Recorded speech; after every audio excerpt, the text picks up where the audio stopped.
इंग्रजी भाषेत चंद्राला म्हणतात मून. मी आहे बाळकृष्ण पंतांची सून.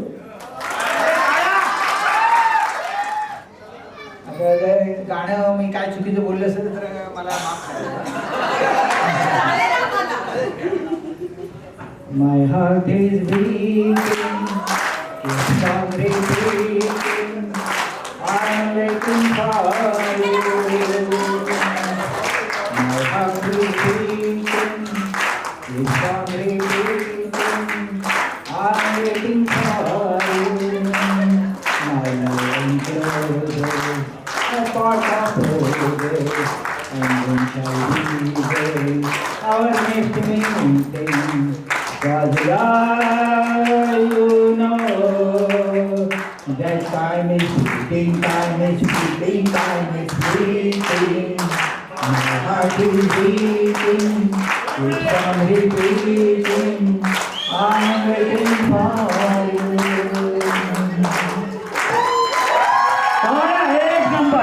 एक नंबर आणि छोटासा डान्स.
आयुष्य जगले.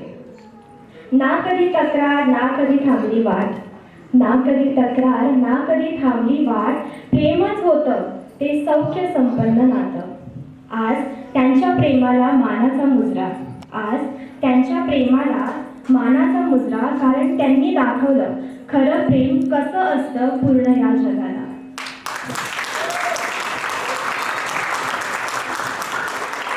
आजचा दिवस अगदी खास आहे, कारण आज आपण साक्षीदार आहोत एका अशा प्रवासाचा जो 50 वर्षापूर्वी प्रेमाच्या एका होने सुरू झाला आणि आज एका सुंदर सुवर्ण महोत्सवी क्षणात रूपांतर झाले. तर आज आम्ही तिघी बहिणी आजच्या स्टार कपल्स बद्दल काही गोड आठवणी शेअर करणार आहोत.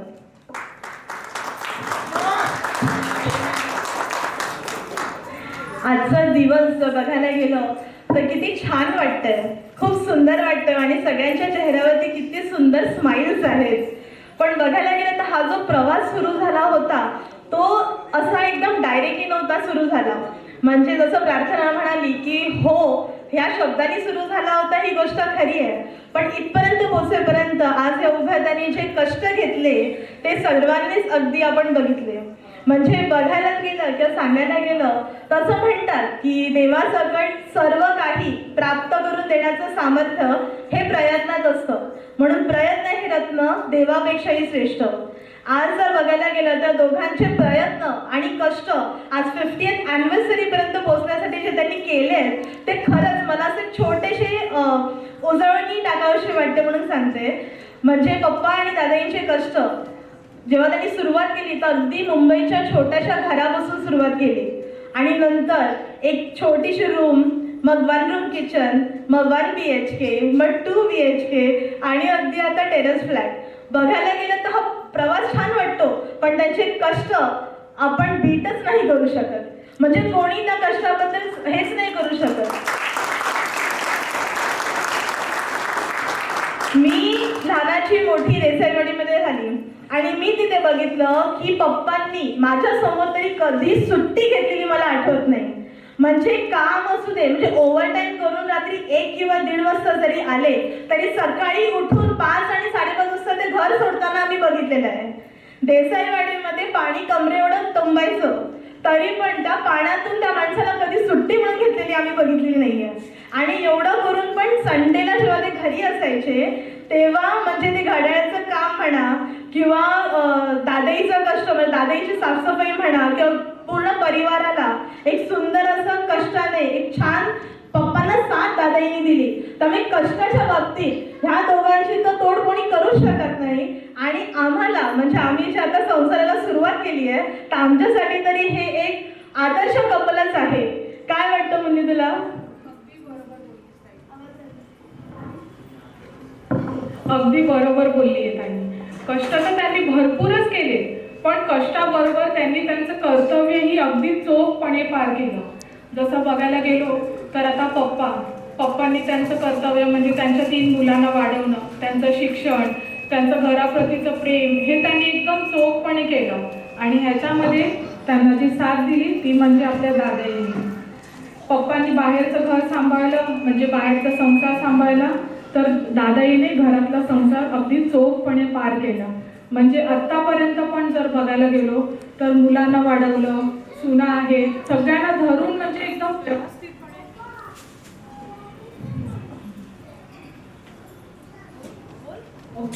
तसंच त्यांनी दादाईंनी ना घरातलं वातावरण सुद्धा इतकं सुरेख ठेवलंय की म्हणजे घरी गेल्यानंतर असं वाटतच नाही की म्हणजे आपण कोणी बाहेर आलोय असं.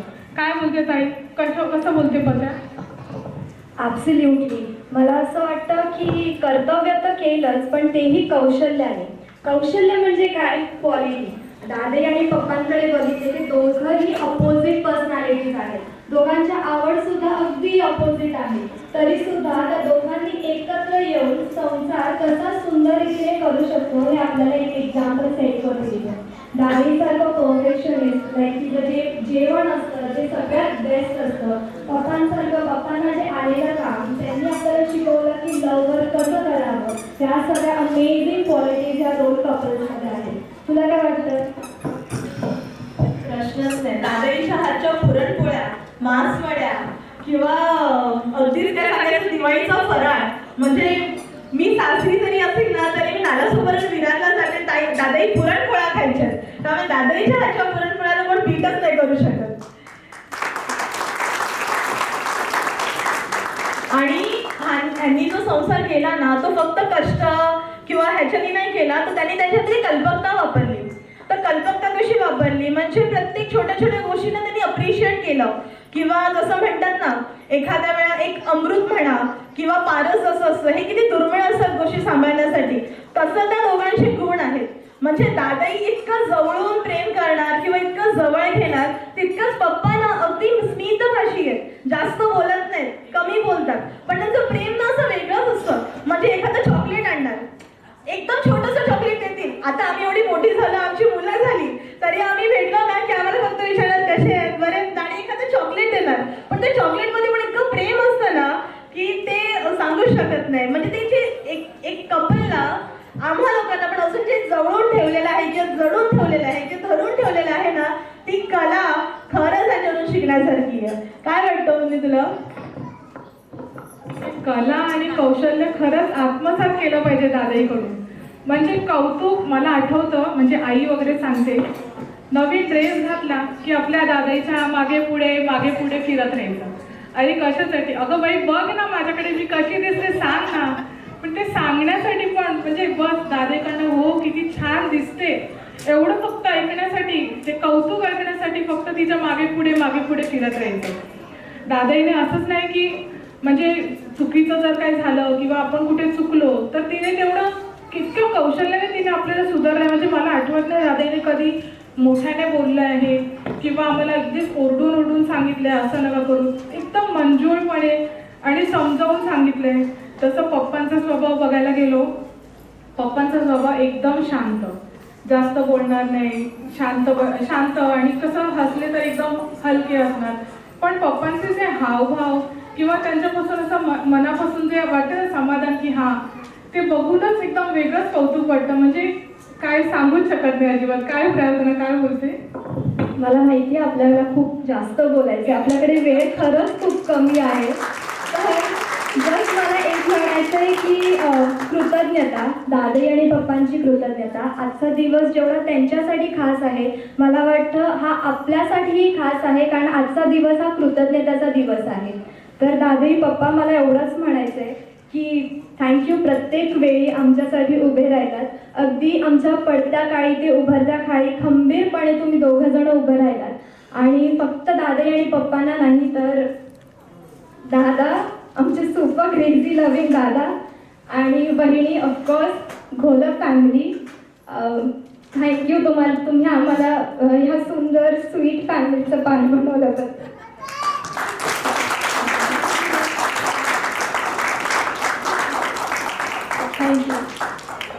म्हणजे ह्या दादाईबद्दल मला खरं सांगायचं ना, त्यांनी स्वतःचाही संसार सुखी केला, उलट त्यांनी बाहेरच्यांचाही संसार सुखी केलाय. त्यांनी नेहमी, म्हणजे मी सांगते, मी जेव्हा लग्न होऊन आले तेव्हा त्या माझ्या चुकी सांगायच्या, ते म्हणजे तू चुकते, तुझी असं सांगते. आणि त्यांनी आध्यात्मिक जीवन मी त्यांच्याकडून शिकलेली आहे.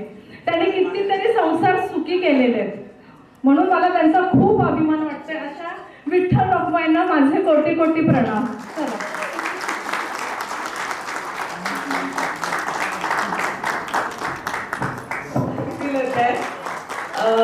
सगळ्यांना भेटून खूप छान वाटतंय आणि आजी आजोबांसोबत बद्दल बोलणं झालं तर किती बोलून कमीच आहे. खूप छान मेमरीज आहेत माझे. जॉईंट फॅमिलीमध्ये राहताना रोज आजोबा खाऊ आणायचे, सगळ्यांना वाटायचं, मी कॉल करायचे काय हवंय, मी रोज मिठी शंभरी सांगायचे, कधीच कंटाळायचे नाही, रोज आणायचे. ते किती नखरे असले तरी ऑलवेज फुलफिल करायला ट्राय करायचे.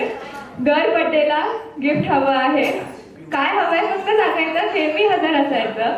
खूप लाड पुरवलेत माझे. स्कूलला जाताना उठवायचे, एवढे मोठे केस होते, आजी कधीच कंप्लेंट करायची नाही, रोज वेणी बांधायची. तर खूप प्रेम भेटलंय मला, बऱ्याच गोष्टी शिकवल्या आहेत मला. आता पण जसे मी जास्त चुका करायला लागले तसं कधीच माझ्यावर ओरडले नाही आहेत, नेहमी मला समजावून सांगितलंय हर एक गोष्ट. सो खूप हॅपी फील होत आहे, खूप प्राऊड फील होत आहे. माझ्या आजी आजोबा आहेत ते, आणि होपफुली मी त्यांना प्राऊड फील करेन एक दिवस, असं माझी विश आहे. सो थँक्यू तुम्हाला सगळ्यांना आल्याबद्दल. होपफुली चांगले फोटोज काढूया, तुम्ही एन्जॉय करा. थँक्यू.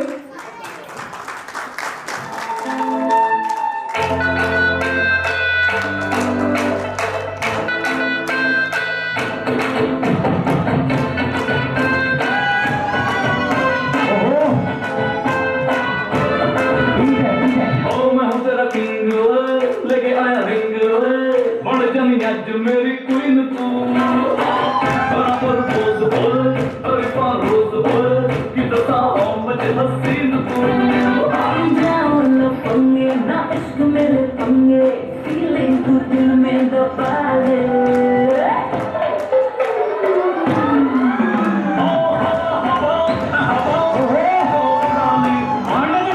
तू मेरे दिल को चुरा ले, इश्क वाले घाट पे नाम मेरा लिखा ले. नहीं बसी है बात आगे बढ़ा ले, और फ्रेंड बना ले, किसी और को पता ले, और फ्रेंड बना ले, नजरे जो हटा ले, मुझको बता ले, किसी और को पता ले, और फ्रेंड बना ले, नजरे जो हटा ले.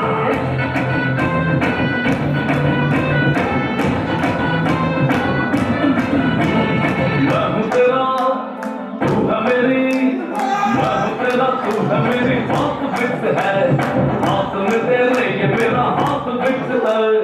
आँख ना मिला तो चाहे मेरी आँख से, ख्वाब में ही तेरे मेरा ख्वाब फिक्स है. ख्यालों में भटके क्यों मुझ पे ही अटके, कहीं यार दिल को लगा ले.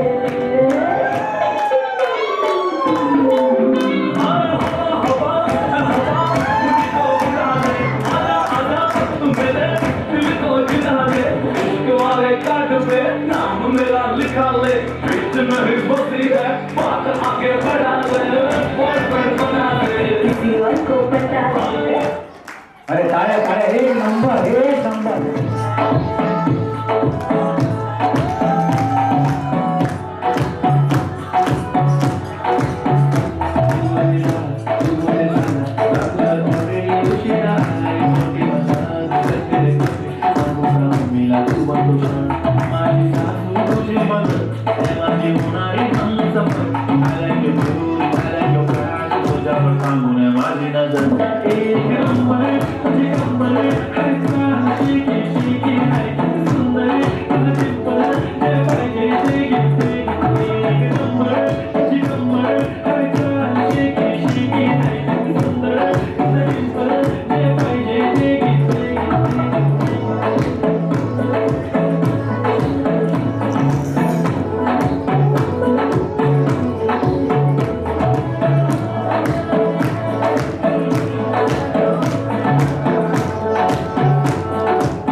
आणि आता इस्तुरी यांचा जे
कुटुंबाचा संबंध हा तसा 5 वर्षासाठी राहिला, पण तो 5 वर्षासाठी जरी असला तरी तो आमच्यासाठी अनंत काळ चिरकाल असा तो अनुभव आहे.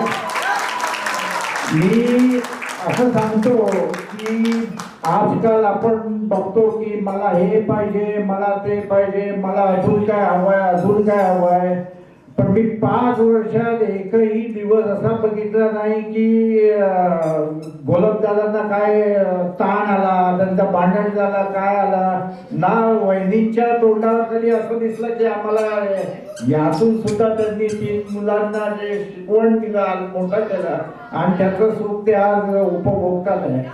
आज आपण देशाची परिस्थिती बघितली तर आपल्याला जाणीव होते की आपले शेजारी कसे आहेत. पण ते मी असं सांगतो की ते माझे शेजारी नव्हते, ते मला आई वडिलांप्रमाणे होते. याला सुद्धा एक भाग्य लागतं. धन्यवाद.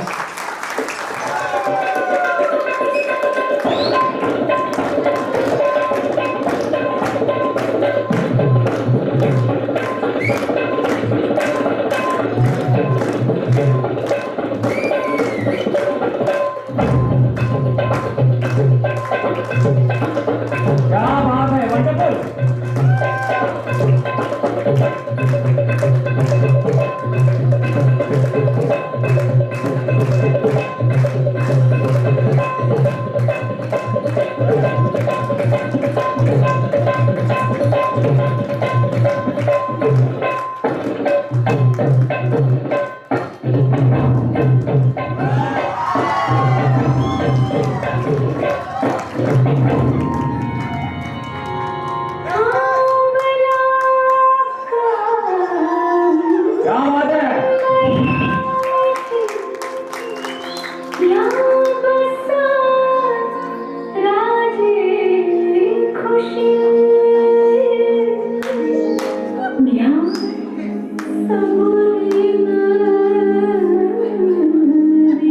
एक नंबर, वंडरफुल.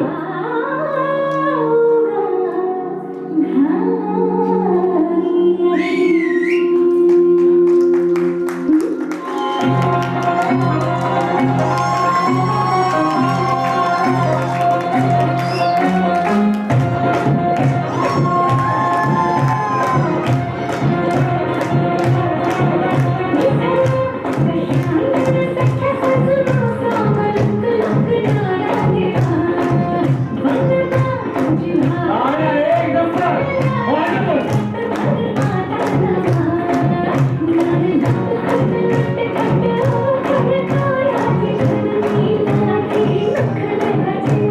क्या बात है?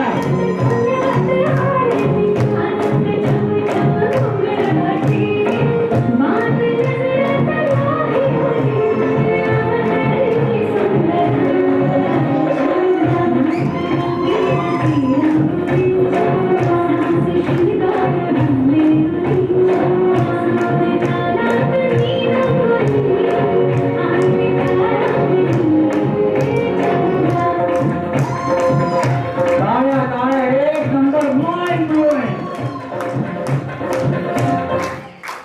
Wonderful wonderful.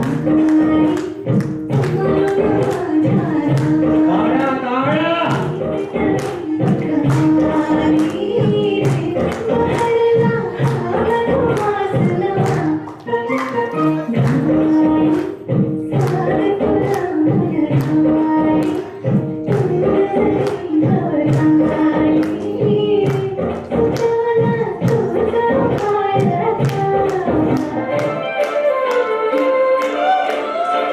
काजळ लावले आले मी आज, असं नका बघू पाहू येते मला लाज.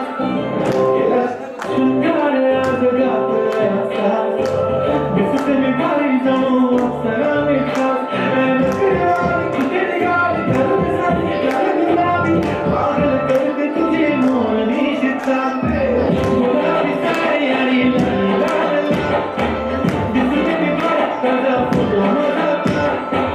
गुलाबी साडी आणि लाल लाल, दिसते मी बाई ताजा फोटो माझा.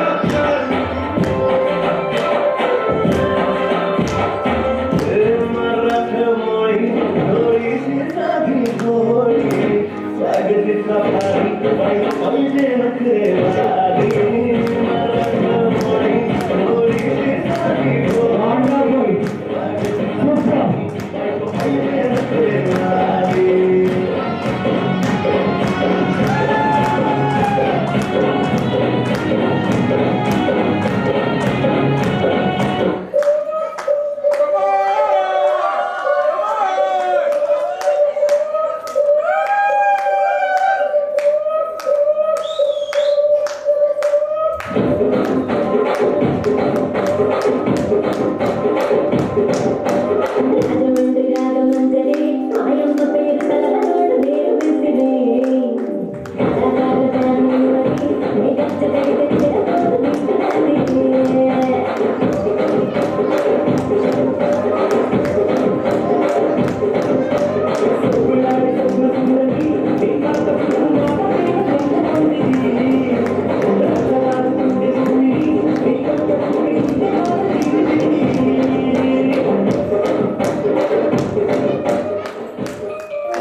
आपण पण येस थँक्यू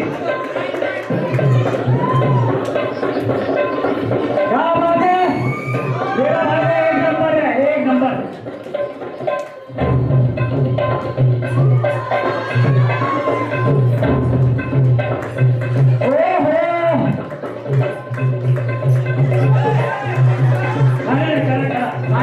छान करताय